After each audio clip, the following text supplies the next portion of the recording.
I talk about the diesel technician shortage quite a bit, blog posts, online podcasts. And again, I've always said this and I say it in the podcast. There's two solutions here. Two things need to happen to fix the situation we're in. One, we got to get more diesel technicians in the field. And that's exactly what you're about to hear in this episode and what they're doing. And they're growing. It's not too often you find a trade school program that is growing and expanding. That is exactly what is happening at WyoTech. And we're going to dive into that in this episode. And then the other piece of the puzzle is efficiency. Take the current technicians, they could all do 10% more. Man, it's like hiring 10% more, 25,000 more diesel techs. That helps take care of the problem as well. So both things need to happen for this to work. And what you'll find out in this program as well is something I didn't know. I just kind of assumed there was just 2-year programs or people like American Diesel Training Centers doing short, like 12-week programs. And this one is a 9-month program. And it seems to be working very well. And I think you're going to enjoy it. So yeah, thank you very much for tuning in this episode. And we'll cut right into it here with Cindy.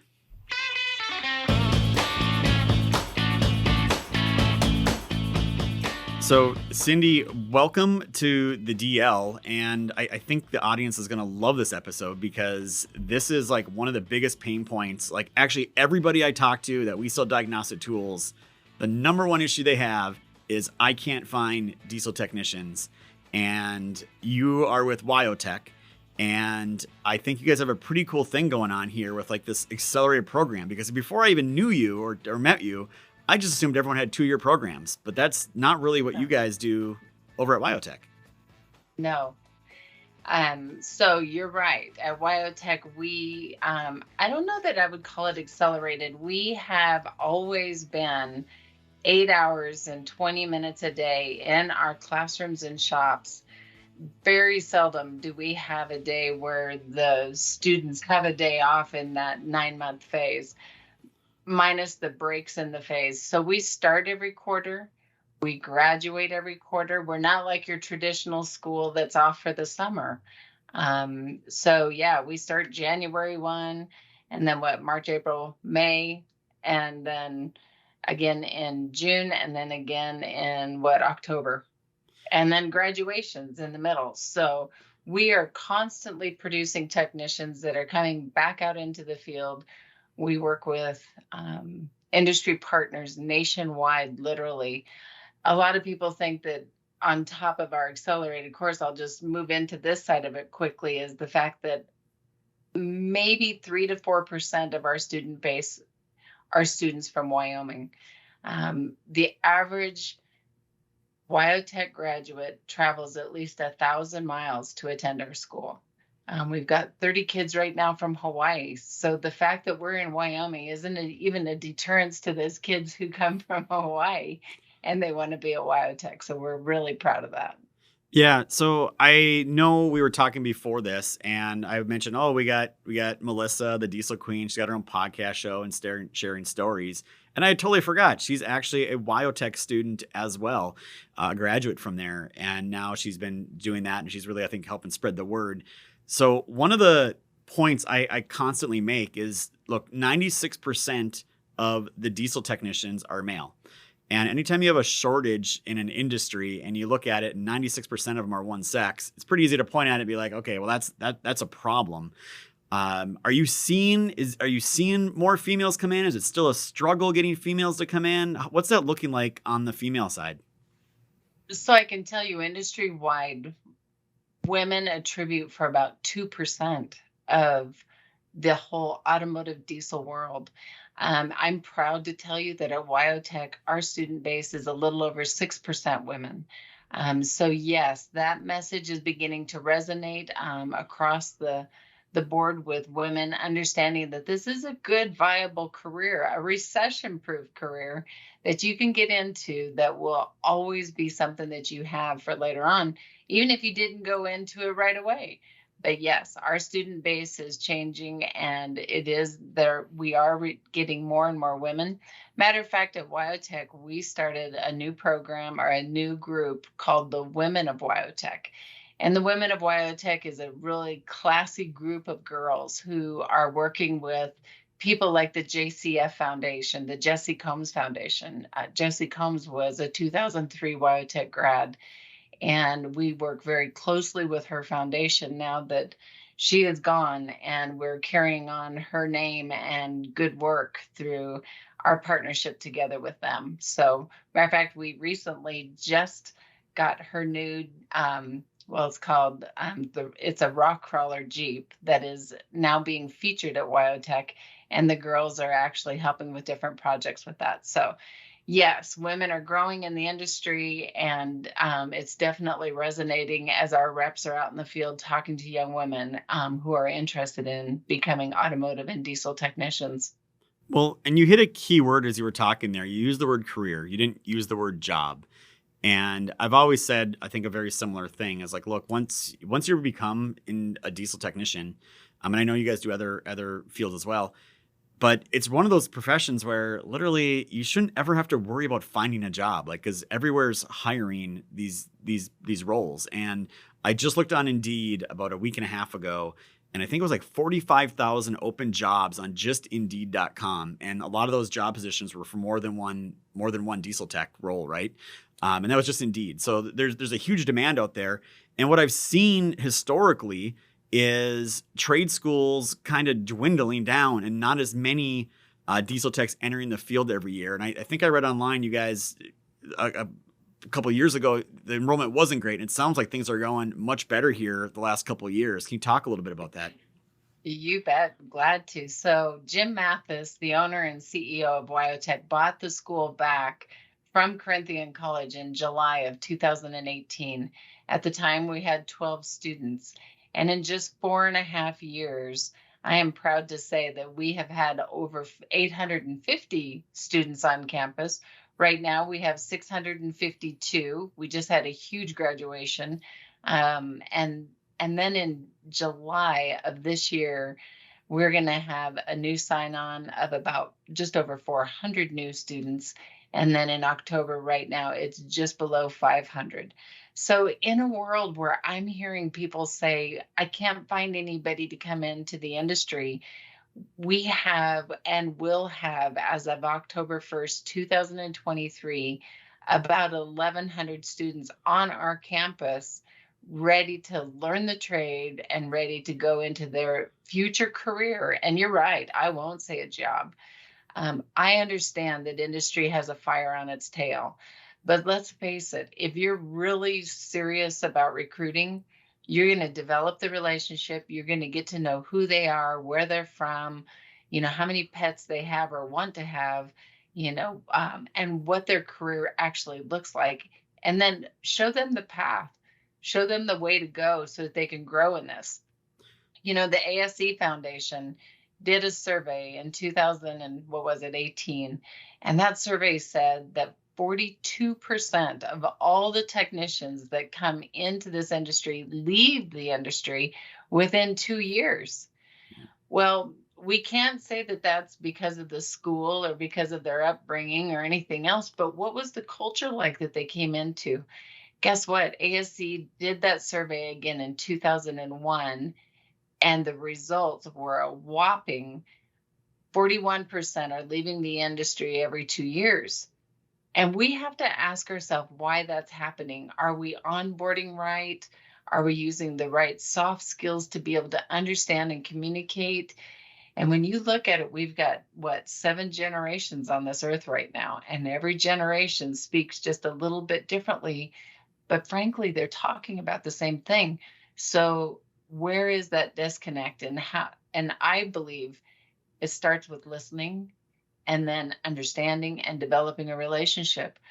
We're in a technology society, and especially now since COVID, our Zoom meetings and everything else, rare is the opportunity to go meet somebody and shake their hand, break bread, have a meal with them, and just get to know who they are as a person or get to know their families. Real recruiting takes time like that. I recently had a question asked of me, well, Cindy, if I meet this kid and offer them tuition reimbursement and offer them all these benefits after just knowing them for 5 minutes, how do I know they're going to stay? And that's the dealership that's recruiting wrong. Yep. You want to know who they are. If you've got to hop on 20 Zoom meetings because you can't meet, then hop on 20 Zoom meetings, but build that relationship, get to know who they are, and make sure that they even fit in your culture. It's not all just about your culture and them, it's about how well do you know them, and are you onboarding correctly, or are you just filling a spot so that you can hopefully keep them for 2 or 3 months and then you're back in the same spot again because somebody else hired them out from underneath you. I believe this can be alleviated by taking the time to recruit properly. So I think you're right too with the retention side of it, right? And the stats from ASE and the surveys all say the same thing. And I was a service manager for years, and I look back on it now, and when we got new technicians in that came out of the tech schools, it was usually like second or third shift. They got all the crappy jobs. Usually the older guys were kind of like young punks, hazing, that type of thing. It just wasn't the best atmosphere. Oh, And a lot yeah. of these shops too don't have good career paths and training plans set up for the people coming in. They just kind of bring them in like, oh, they'll learn it and figure it out as they go, and they do no like, hey, pass these tests, do these trainings, and get raises. Like they don't have those plans put in front of them. But I do know the flip side of that. I have seen companies that have those retention plans and performance plans and pay plans, and they're very welcoming. Like you said, they treat them with respect. They bring them in there. They're part of the family. Like, hey, we're growing a thing together. And guess what? Those guys don't have the retention problems. Those guys aren't the ones really struggling to go find diesel techs like the others are. So I guess all this kind of goes to a point is, how do you guys work with existing businesses? Because obviously you're producing diesel techs. They need them. Is there a partnership that works there between the two sides? Absolutely. So at WyoTech, and being the director of industry relations for WyoTech, we encourage them to come to the campus, visit, take a tour, get to know who we are, understand what it is that we teach. Especially when you see that not only are we an accelerated class in a sense in the 9 months, when you see the intensity of what is being taught in each and every course, you better understand how you can work with us. And let's face it, if we're going to have industry and success for industry, and it doesn't matter what technical school you're talking about, what is it that industry can do to put the best equipment in front of these kids? If they're not working on the most current at the technical school that you're working with or high school that you're talking to, what is industry doing to be able to work with those schools to maybe they've got some core engines that they could donate to that school to make sure that little Johnny has a chance to wrench before he gets out of high school? That's huge. And so often a lot of the stuff that dealerships get rid of is the gold to a school, a high school program, an FFA program, a Skills USA program, or any technical school. So they can start to build their relationship with the schools that they're working with. That's one. And we do that at WyoTech. We definitely don't have a pay to play type of environment. You don't have to pay to get in. The one thing I do daily is show different companies how to recruit our students, literally having access to current students' name, address, phone number, and the ability to be able to reach out and start building those relationships now. They come to the campus, they brand their brands on the campus. That's one of the things that we love about WyoTech. My boss is a cattle rancher. So just about in all of the ads that you see with WyoTech, you'll see the Heart T, and that is his cattle brand for his ranch. But it's not just about a cattle brand. It's about knowing your brand and knowing what you stand for and the quality that you represent. So as our industry partners come in, we encourage them to work with our students right away, attend our career fairs. We've got another career fair coming up here in May. We have them every quarter. Our career fair fills in about 2 days with over 100 employers coming in nationwide. I mean, we get Learjets coming into Laramie, Wyoming, of people bringing in their leadership, CEOs and VPs of their companies to recruit our students to go to their dealerships. So we encourage just everybody to come visit. That's first and foremost. And then let's open the doors. Let's make sure that there's no bottlenecks in your communication with our campus. Let's make sure that you're attending our career fairs, that you're on what's known as our College Central Network, and you're actively recruiting before you ever attend a career fair. And of course, we've got a whole team that will be there to assist them along the way. Well, it sounds like you have enrollment definitely been going up and to the right, like we say here at Diesel Laptops, going on there. How's it on the job placement side? Like I just heard you say, like, oh, we get people coming in, it fills up. Can you talk at all about like what's life like for these students once they graduate? Are they getting jobs before they graduate, after they graduate? Like, what does that process look like? And I don't know if you can talk about placement rates or what, but I'd love to know. Absolutely. So we're about 82% in our placement rates. And the only reason for 82% is that there are kids that come to WyoTech that are already sponsored from other companies. There are other kids that go back to the family ranch, or kids that already had jobs prior to coming to WyoTech.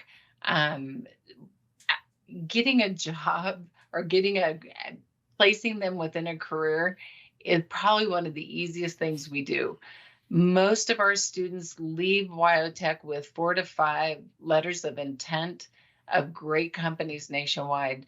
One thing that, I think is important to stress here too is the fact that when we work with companies, we want companies that come in and say, listen, we want you to have perfect attendance. We want you to get the best possible grade you can get. We want you to get your ASE certifications that pushes the kids to excellence. I shouldn't say kids, but students. And the reason for that is when you get a different company that says, listen, we don't care about any of that stuff. We just want somebody who will show up. That's the wrong person to hire our students. I get it that it's hard to find good qualified employees out there, but it is imperative that if you want a good technician on your shop floor, that you encourage them to get the best possible education. And again, we're only 9 months. Now they can take add-on classes afterwards. And if a student chooses to take an add-on class, encourage them to get as much education as they can so that when they hit your shop floor, you don't have to take that master tech for as long as you would with somebody straight out of high school going into an apprenticeship program. Your ROI is going to be much greater getting a student out of a technical school, in our case, WyoTech. And we believe WyoTech is different from the rest. We're different in that we are that 8 hours and 20 minutes, and we're in 9 months, and we're probably 60-40. So 60% in our shop, 40% in our classroom. So the amount of hands-on experience that our kids get at WyoTech is exponentially greater than what you would get in a 2-year degree at a community college. We are literally 1,440 hours between class and shop. And in your traditional 2-year program, you're a little over 850 in there somewhere. So yeah, it's very intense. We're the boot camp of tech schools, and I'm proud to say that the excellence that I believe our students come out with is definitely a stronghold to be that good entry-level technician coming into the shops. Yeah, and I know before we recorded too, you alluded to the fact like, hey, look, these students are coming out, like that represents your brand, that represents WyoTech, right? You need to make sure you have good, high quality and the right people, the right attitude. And I think that's a big piece of it as well, is you want to get people in there that are like, hey, there's some rules we have to follow here. You're not a public thing, you're a private institution. And it's important for them to understand there's a set of standards and a set of expectations that go along with being a WyoTech student. And I can say it works because I hear all the time about WyoTech, and it's not like you guys are all over the United States with all these things, right? So what you guys are doing over there is really setting a great example of level professionalism that this industry really should have. I truly believe our teachers, sometime when you come out and you get to meet them, you will see that our teachers just burst with this excitement of what they're teaching. And that rolls over into our students, not only in our teachers, also in our administrative staff. We've got people who've been at WyoTech a very long time, and their passion for WyoTech and making sure that the quality that we produce in our students is the best is definitely there, and you definitely feel it by the time you're done with the tour. You're going, wow, she really undersold that school. And So I hope I do, because I want you to come experience it for yourself. So I think, when we look at it and we talk internally with some other people, we always say like, what's the big barrier to more diesel techs? And it really comes down to two things: time and money. So we've already talked about time. You guys have shrunk what traditionally people think of, and not only that, but they actually have a higher quality with more hours and more experience. The other one's money. So how does this work? Is it like they have to pay their own way? They get student loans? Is there scholarships? Is there sponsorships from private parties? How do students afford to go here? And I don't know if you can talk about how much it costs to go there at all or not, but I'd love to kind of learn more about that side of it. Yeah. So the kids do qualify for student loans. So they finish their FAFSA. They do all of the qualifications that come in. They do, many of them get Parent Plus loans with their parents to be able to make up the difference of the tuition. Some parents help the student completely through WyoTech. We also have industry partners who have identified students that have worked with them through an internship program, and then they see the value of sending them to WyoTech, so they send them to WyoTech and monthly pay their tuition costs.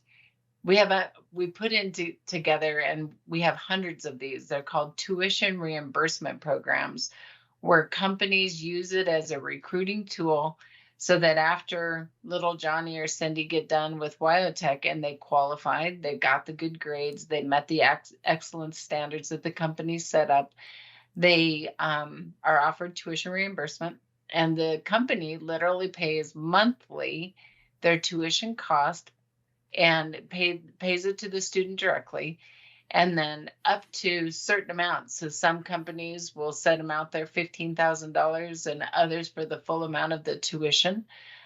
So it's just different ways that they have created recruitment tools to be able to sharpen the pencil to attract the right technician to come to their shop floors. Our tuition at WyoTech right now is just short of $32,000 for the 9 months.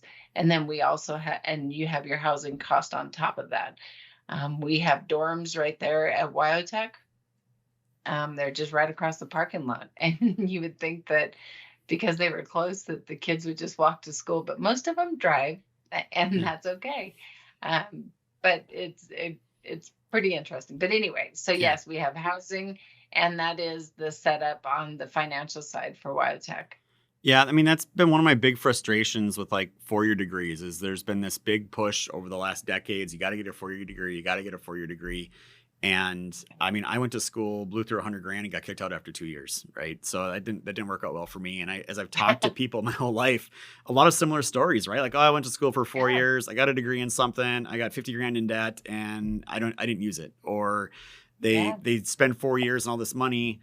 And then they come to find out like, oh, this job doesn't pay what I thought it paid, or it's hard to find a career in that profession. So I appreciate what you guys are doing. And I mean, $30,000 to have a career for the rest of your life seems like one heck of an investment when you look at it over the long run. And like you said, there looks like there's a lot of different ways to pay for it. So, all right, Cindy, if people want to learn more about WyoTech, learn more about the programs you guys have there, connect with whoever, like where should they go? I think the best place to start is to go to wyotech.edu, go to our website, go to industry partners. That immediately puts you in touch with me. I'm more than happy to walk people through the process and introduce them to anybody that they want to know. But once you go to industry partners, you fill out a really short form, say that you've seen it on the podcast here at Diesel Laptop. I'll understand where the connection was made. I'll reach out to you immediately and make that happen. You can be in touch with just about any department you want to be just by going to our website. So if there's other departments you want to go to, by all means, reach out to the different departments that are listed on there.